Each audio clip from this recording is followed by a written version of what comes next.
वंदे मातरम साथियों। बोर्ड परीक्षा से जो लेकर तैयारी हम चल रही है, यानी कि 2026 बोर्ड आईएमपी बैच में आप सभी का स्वागत है।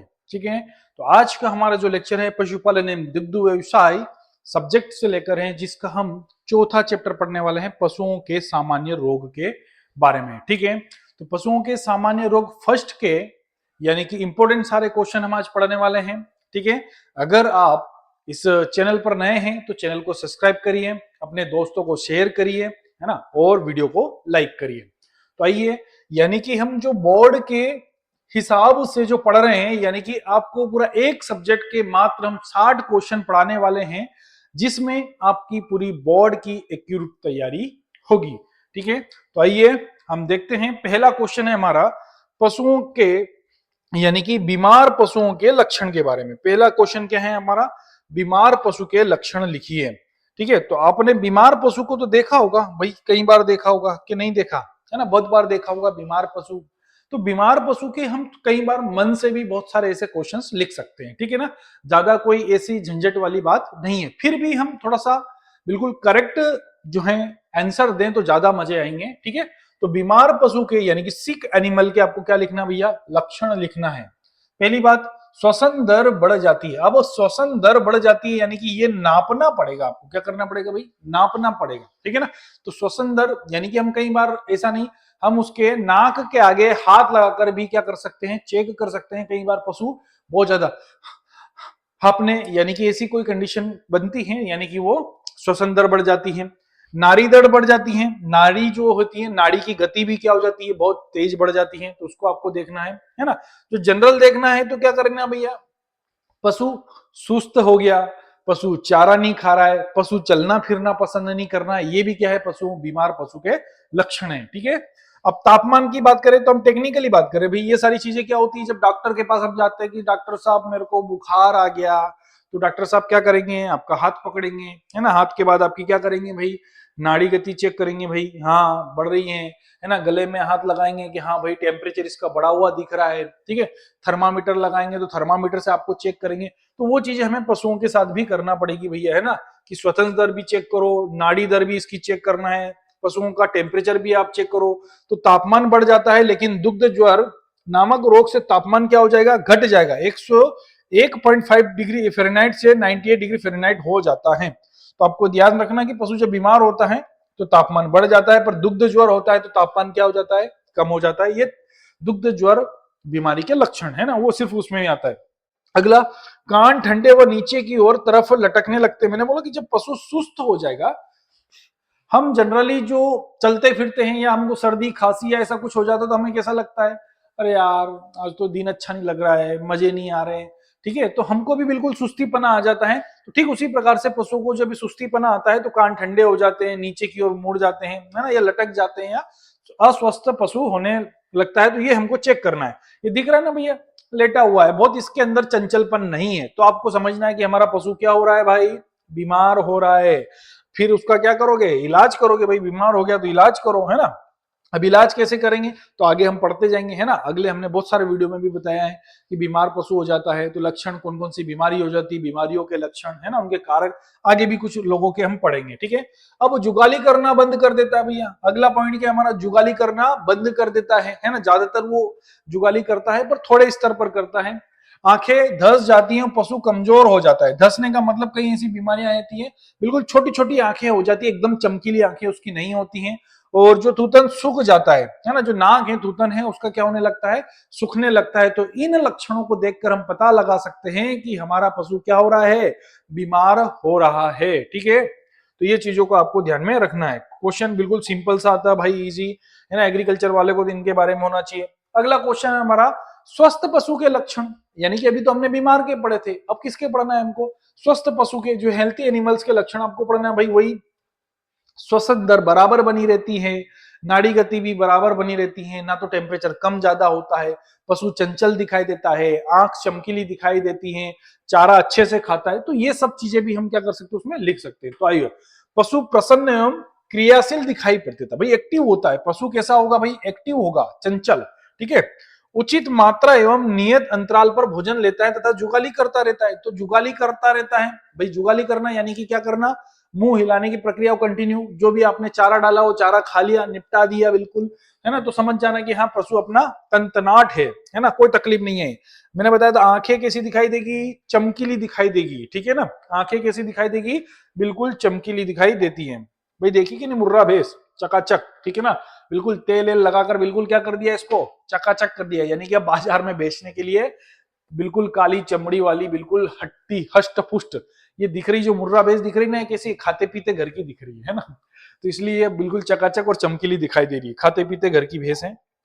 चलो आगे देखते हैं, पशु नियत अंतराल पर, है ना, पखाना करता है या गोबन दुर्गंध रहित होता है तो दस्त की शिकायत नहीं आती। पखाना करने का मतलब भैया गोबर करता है। नियत अंतराल पर जब जब उसका पेट भर जाता है उसके बाद क्या करता है, गोबर, यानी कि उस समय समय पर क्या करता रहता है, गोबर करता रहता है। जो गोबर करता है उसके अंदर क्या नहीं आती है, दुर्गंध नहीं आना चाहिए, ठीक है, और दस्त की शिकायत नहीं होती है। तो भाई जब भाई समय समय पर गोबर करेगा तो उसे दस्त तो अलग ही हमको पता चल जाएगा, है ना। पड़ जो होता है गोबर, बहुत पतला पतला गोबर करता है, यानी कि दस्त की स्थिति बनती है। पशु की चाल एवं शरीर सरस दिखाई पड़ता है, बिल्कुल उसकी जो चाल होती ना, चलने की, डगडगाने की, तो वो बिल्कुल व्यवस्थित दिखाई देती है, कहीं भी लंगड़ा कर नहीं चलता है, झटका कर नहीं चलता है। तो आपको क्या लगना है भाई कि पशु हमारा क्या दिखाई दे रहा है, स्वस्थ दिखाई दे रहा है ना। चाल, ये ध्यान में रखना है चाल के बारे में। तो ये दो क्वेश्चन हमारे हुए, बहुत बढ़िया है ना, बहुत अच्छे से इनको थोड़ा सा एक बार पढ़ लेना, सीधे सीधे बिल्कुल। बीमार पशु, स्वस्थ पशु, बहुत इजी क्वेश्चन आने वाला है और बहुत अच्छे नंबर इसमें आपको मिलने वाले। अब हम बात करते हैं एफएमडी के बारे में, यानी कि फूट एंड माउथ डिसीज के बारे में, ठीक है। ये नहीं कि यह कई बार पूछा जाता है, फूट एंड माउथ डिसीज के रोग कारक लिखो, रोग कारक लिखना है, उसके अन्य नाम भी लिखो, लक्षण भी लिखो एवं उपचार भी लिखो। या क्वेश्चन में यह पूछ लिया जाता है, यानी कि एफएमडी बीमारी के रोग कारक, दो लक्षण और दो उपचार लिखिए। मतलब ये अलग अलग क्वेश्चन में पूछे जाएंगे, या सिर्फ क्या पूछ लिया जाएगा, एफएमडी बीमारी के कोई 4 लक्षण लिखिए, ठीक है। तो इसमें थोड़ा सा हम डिटेल में पढ़ लेता है कि अगर वो ऑब्जेक्टिव भी एक दे देगा तो हमारा काम हो जाएगा, कि इसमें अलग से हमको नहीं पढ़ना पड़ेगा, ठीक है। एफएमडी यानी कि फूट एंड माउथ डिसीज, यानी कि खुर पका मुंह पका रोग, हम इसे कहते हैं, क्या कहते हैं, खुर पका और मुंह पका। खुर पका यानी कि पैर में जो नाखून होते हैं वो पक जाते हैं, मुंह पका यानी कि मुंह के अंदर उनके छाले होने लगते हैं, वो पक जाते हैं। तो सबसे पहले लक्षण यही समझ में आ गया, खुर और मुंह में क्या होने लगे हैं भाई, छाले होने लग गए हैं, तो लक्षण में आपको यही समझ में आ जाएगा, है ना। इसे एप्तस ज्वर या खुरा रोग या खंगवा भी कहा जाता है। ये अलग अलग क्षेत्रों के नाम से जाना जाता है, ठीक है, ये अन्य नाम में आते हैं। अब इसके कारक की बात करें तो यह पिकोरना विराइडी कुल के एप्थोवायरस, ये आपको रखना है, किसके द्वारा होता है, तो आपको ये लिखना है कारक, क्या कारक है इसका, एप्थोवायरस के द्वारा होता है। किसके द्वारा होता है, एप्थोवायरस के द्वारा होता है। किसके द्वारा होता है, एप्थोवायरस के द्वारा होता है, ठीक है। तो ये रोग कारक है, इसका याद रखना भैया। तो यानी कि खुर पका मुंह पका रोग है, जिसका नाम एप्तस ज्वर या खुरा रोग या खंगुआ भी कहा जाता है, और इसका जो रोग कारक है वो क्या है, एप्थोवायरस के द्वारा फैलता है या होता है ना। आपको ऐसा कॉपी में लिखना है। खुर पका में यहाँ देख रहे हो कि मुंह के अंदर, पशुओं के अंदर यहाँ दिख रहा है आपको कि भैया क्या हो रहा है, छाले वगैरह पड़ रहे हैं और पकने लग रहे हैं, ठीक है। तो खुर पका और मुंह पका रोग, इसके लक्षण की हम बात करें तो मुंह, जीभ, होंठ और खुरों के बीच क्या पड़ने लगते हैं, छाले, छाले हो जाएंगे, और वो छाले क्या लगने लगते हैं भैया, पकने लगते हैं। तो खुर के बीच में क्या हो जाते हैं, छाले हो जाते हैं और पकने लगते हैं। फोड़ा फुंसी आप लोगों ने देखा होगा पकते हुए, ठीक है, वो होता है। अगला, बुखार तथा भूख ना लगना, बुखार भी आ जाता है पशु को और भूख भी ना लगती है। अत्यधिक लार बहना और मुंह से झाग निकलना, ये भी होता है भैया, क्योंकि मुंह में जब छाले होंगे तो लार तो बनेगी ही बनेगी, है ना। और जब लार बनने के साथ में पशुओं कहीं ज्यादा बीमार होता है तो फिर झाग बनना भी शुरू हो जाता है। पर बीमार है ना, जब लक्षण में आपको 2-4 ऐसे लक्षण अच्छे याद रखना है जो दिखाई दे। आपने खुर पका मुंह पका में अगर क्वेश्चन पूछा गया कि भाई लक्षण लिखिए, तो पशुओं का मुंह और खुरों में छाले हो जाते हैं, ये पहला क्वेश्चन आपका हो गया। दूसरे क्वेश्चन में आप बुखार आ जाता है पशुओं को लिख सकते हैं, या टेम्परेचर बढ़ जाता है। तो ये थोड़ा बहुत एक आध पॉइंट आप इधर उधर करके लिख सकते हैं, तो भी आपको अच्छे से नंबर मिल सकते हैं, ठीक है। चलने में कठिनाई और लंगड़ा बनाएगा भैया, क्यों आएगी, क्योंकि भाई पाओ में भी क्या हो गए हैं, छाले हो गए, तो भाई पशु क्या करेगा, लंगड़ा लंगड़ा कर चलेगा, ठीक है। दुग्ध उत्पादन में कमी, क्योंकि बीमार हो जाएगा तो दूध तो वैसे ही कम देगा वो, है ना, या नी के बराबर पशु क्या दूध होगा कि भाई ना तो खाएगा, जब खाएगा नहीं तो दूध कहां से देगा। तो आपको ये छोटे क्या करना है भैया, लक्षण याद रखना है, खुर पका और मुंह पका के। अब इसका इलाज कैसे करेंगे, उपचार करने के लिए आपको क्या करना है, इस रोग की कोई विशिष्ट दवा नहीं होती, मतलब बहुत ज्यादा इफेक्टिव दवा नहीं होती, फिर भी हम कुछ ना कुछ उपचार करते हैं। तो घाव को एंटीसेप्टिक घोल से धोया जाता है। क्या करा जाता है, जो एंटीसेप्टिक घोल होते हैं उनसे धोया जाता है, मुंह में छालों में लगाया जाता है। हम डॉक्टर के पास जाते हैं, हमें भी कई बार अल्सर या छाले हो जाते हैं तो ट्यूब वगैरह लगाने के लिए देते हैं, क्योंकि घाव पर लगा और क्या हो जाता है, ऑटोमेटिकली खत्म हो जाते हैं। तो हम क्या करते हैं कि क्या करा जाता है भैया, टफ भरा जाता है और उसके अंदर से पशुओं को निकाला जाता है, जिसमें उसमें खुरों में क्या लग जाता है, खुर अच्छे से धुल जाते हैं, ठीक है। ये होता है, एक ये करते हैं और मुंह में छालों में लगा दिया जाता है, ठीक है। द्वितीय संक्रमण रोकने के लिए जो है एंटीबायोटिक दी जाती है, एंटीबायोटिक यानी कि और ज्यादा ना हो इसलिए दवाई यानी कि उसको कंट्रोल करने के लिए दी जाती है। घाव पर कोलतार और कॉपर सल्फेट यानी कि 5:1 के रूप में लेप किया जाता है, यानी कि उसे जो है घाव पर लगाया जाता है, जिसे फुट बाथ कहते हैं। ये जो प्रक्रिया है इसे क्या कहोगे, फुट बाथ। कई बार पूछा जाता है कि फुट बाथ की क्रिया किस बीमारी में की जाती है, तो खुर पका मुंह पका में, है ना, कि ये जो है वो पैरों को धोया जा रहा है, ठीक है। तो ये आपको याद रखना है, ये इसके उपचार हैं, ठीक है। अगला क्वेश्चन है हमारा पशु प्लेग के बारे में। किसके बारे में, पशु प्लेग, रोग के रोग कारक। वही क्वेश्चन, जब बीमारी होगी तो कुछ बीमारियों में आपको सिर्फ यही पूछा जाएगा, क्या क्या, रोग कारक लिखो, उसके कुछ अन्य नाम लिखो, लक्षण लिखो और 2 उपचार लिखो, अलग अलग आता है, ठीक है। तो रिंडरपेस्ट यानी कि पशु प्लेग रोग है, उसका रिंडरपेस्ट तो आपको नाम लिखना है, ठीक है ना। रोग का नाम क्या लिखोगे, यहां पर लिखना है कॉपी में, जब लिखोगे ना तो व्यवस्थित लिखना है, रोग का नाम, ठीक है। नाम के आगे डेस लगा के लिखना, पशु प्लेग रोग, ठीक है। पशु प्लेग रोग का, फिर वापस क्या लिखोगे, अपने को कुछ कापियों में थोड़ी सी लाइन बढ़ाना होती है भाई, पढ़ने के लिए अच्छा कि भाई ज्यादा से ज्यादा लिखा हुआ दिखे कॉपी में। तो आपको यहां लिखना है कि पशु प्लेग रोग का अन्य नाम, तो बोल देंगे पोका, पोकनी, माता या शीतला। अब इसमें क्या होता है भाई, पोका, पोकनी या माता शीतला में, कि भाई हम बोलते हैं ना कि बच्चों को माताजी निकल आती हैं, तो माताजी निकल आती है तो भाई क्या हो जाते हैं, सब दूर दाग उड़ने लगने लगते हैं। तो पशुओं को भी ऐसा क्या होता है भाई, ये शीतला रोग या ऐसे दाग होने लगते हैं, ठीक है। पोका पोकनी में यानी कि बहुत ज्यादा वो क्या करता है भैया, उसको दस्त लगने लगते हैं, तो इसलिए इसको पोका पोकनी या माता शीतला रोग भी कहा जाता है। तो ये आपको याद रखना है, इसका रोग कारक, ठीक है। तो यह पैरामिक्सो विराइडी के द्वारा कुल के मोरवी मोरवी लीवायरस, ठीक है, मोरवी लीवायरस के द्वारा होता है। तो आपको ये ज्यादातर पैरामिक्सो विराइडी याद नहीं रखना है, क्योंकि ये तो क्या है, उसका कुल है, पर कुल के मोरवीडाइस ये जो है इसका नाम याद रखना है, मोरवी लीवायरस, ठीक है। तो मोरवी लीवायरस के द्वारा ये होता है, ठीक है। तो रोग कारक हो गया, आपको लक्षण मैंने बताया कि क्या हो जाता है भैया, माता जैसे या शीतला माता जैसे क्या हो जाते हैं, दाग लगने लग जाते हैं। पशुओं की आंखों से स्त्रावण होने लगता है, मुंह से भी स्त्रावण होने लगता है, कानों से भी कुछ स्त्रावण होने लगता है। तो ये इसके लक्षण हुए, आगे बताता हूं और भी आपके लक्षण, ठीक है। तो लक्षण में हम बात करते हैं, उच्च बुखार और कमजोरी, ये तो मैंने बताया था भाई, हर बीमारी में आप इसे डाल सकते हो, कोई बड़ी बात नहीं है। मुंह और नाक से स्त्राव निकलने लगता है भाई, है ना, झाग जैसा पदार्थ मुंह से, यहाँ देखो आंखें भाई, इसमें पशुओं की आंखें बहुत ज्यादा जो है, आंखें मुंह सब खराब हो जाते हैं, ठीक है। अब सोच रहे हो भाई, ये स्थिति अगर हम पशुओं की देख रहे हैं भाई, तो सोच सकते हो उन्हें कितनी तकलीफ होती होगी, है ना। पशु बोल नहीं पाता है, जब हमें थोड़ा सा भी फोड़ा फुंसी हो जाता है तो कितनी तकलीफ होती है। तो अब इन पशुओं को इस तरह की बीमारियां जब होती है तो कितनी तकलीफ होती होगी भाई, है ना। तो इसलिए इसका उपचार करना हमारा बहुत जरूरी होता है, नहीं तो पशु बिल्कुल इस स्थिति में, तो जब होता है पशु तो बिल्कुल मृत्यु दर 100% कई बार हो जाती है, मतलब मरता है, फिर हम इसका इलाज और कंट्रोल नहीं कर पाते, क्योंकि हम कई बार देरी हो जाती, हमें पेट में दुखता है तो हमें तुरंत बोल पाते हैं कि भाई पापा मुझे पेट में दुख रहा है, चलो भाई अस्पताल चलो, डॉक्टर के पास तुरंत लेकर हम आ जाते हैं। पर इस स्थिति में पशु क्या होता है भाई, बोल नहीं पाता है, वो धीरे से भाई हम देखते हैं लक्षण होते हैं, जब तक तीव्र लक्षण होने लगते हैं, जब तक 2-4 दिन हो जाते हैं और फिर हम उसको इलाज का पूरी तरह से कंट्रोल नहीं कर पाते हैं, तो फिर पशु कई बार मृत्यु होती है, ठीक है ना। तो मुंह, आंख और नाक से क्या निकलने लगता है, स्त्रावण निकलने लगता है। मुंह के अंदर छाले और बदबूदार लार में बदबू आने लगती है। दस्त या खूनी दस्त आने लगते हैं, भाई दस्त तो होते ही होते हैं, पर दस्त के साथ खून आना भी शुरू हो जाता है। दूध उत्पादन में तेजी से कमी, भाई तेजी से कमी क्या होगी भाई, आप समझ ही रहे होंगे दूध उत्पादन का। तो गंभीर अवस्था में मृत्यु, ये गंभीर ही अवस्था है भाई, मैंने जो दिखाई ना तुमको ये गंभीर ही अवस्था है, इसमें प्रसूति की मृत्यु क्या है भाई, तय है, ठीक है ना। तो इसलिए ये बीमारी होती है तो ध्यान में रखें कि 2 4 5 पॉइंट या 3 या 4 पॉइंट भी आपसे पूछ लिए जाएंगे, ठीक है ना, याद रहे।